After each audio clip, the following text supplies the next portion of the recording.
Uwepo wa makundi mawili yenye mlengo tofauti pamoja na vita za ndani kwa ndani kuelekea uchaguzi mkuu wa Simba utakaofanyika 2027 ni sababu mbili ambazo zinaonekana kuchangia kwa kiasi kikubwa mgogoro unaoanza kufukuta klabuni hapo, baada ya ripoti za muda mrefu juu ya minyukano ya chini kwa chini ya baadhi ya viongozi ndani ya klabu hiyo. Mambo yalianza kujianika kwa umma juzi na jana baada ya viongozi wawili wakubwa ndani ya klabu hiyo, Murtaza Mangungu na Crescentius Magori, kuvimbiana hadharani. Kutofautiana kwa wawili hao kulianza baada ya Magori, ambaye ni mwenyekiti wa bodi ya wakurugenzi ya Simba, kutoa taarifa ya kupinga uamuzi wa Mangungu, ambaye ni makamu wake, wa kuunda bodi mpya wadhamini wa klabu hiyo. Hata hivyo, siku moja baada ya Magori kutoa taarifa hiyo, Mangungu katika mahojiano yake na kituo kimoja cha redio alishangazwa na taarifa ya Magori, akisema hakuwa na uhalali wa kuitoa. Nikimnukuu, Mangungu alisema, "Mathalan, imeshajulikana kwamba kuna kikao cha bodi leo ambayo ilikuwa ni jana. Mimi nimeenda nje ya utaratibu na nimeenda kufanya mkutano. Kulikuwa na haja gani ya yeye kukanusha kabla uamuzi wa bodi? Bodi ni yeye au wale wajumbe wanaounda bodi? Yeye alishauriana na nani kutoa hiyo notice? Bodi maana yake sio mtu, ni chombo." Mwisho kunukuu.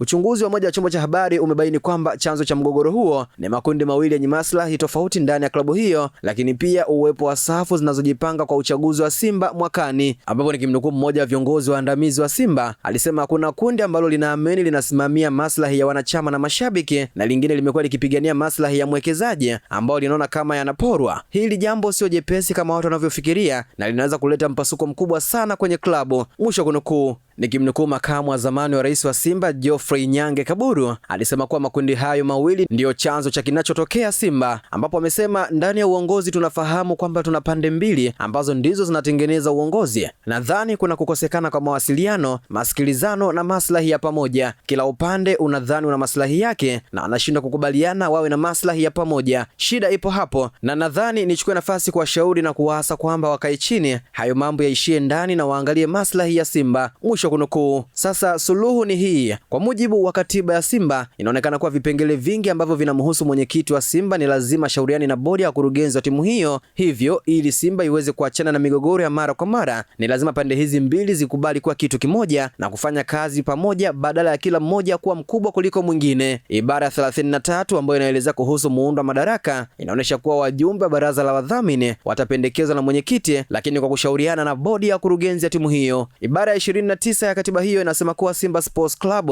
itafanya kazi chini ya bodi ya wakurugenzi ya Simba Sports Company Limited. Hii ni mifano ya kuonesha kuwa ili Simba iachane na migogoro ya mara kwa mara, ni lazima matawi haya ambayo yanatambulika zaidi kwenye klabu hiyo yawe kitu kimoja, lakini yote akiwa na nguvu ya kusikilizana na kufanya kazi kwa mujibu wa katiba ya klabu hiyo. Jambo lingine, Geoffrey Nyange Kaburu amesema kuwa uchaguzi wa mwakani unaweza kuwa unahusika na migogoro hii. Inaweza kuwa ya kweli, lakini ni wakati wa viongozi wote kuweka maslahi ya Simba mbele badala ya kuwaza kuhusu cheo ili timu hiyo iweze kusonga mbele.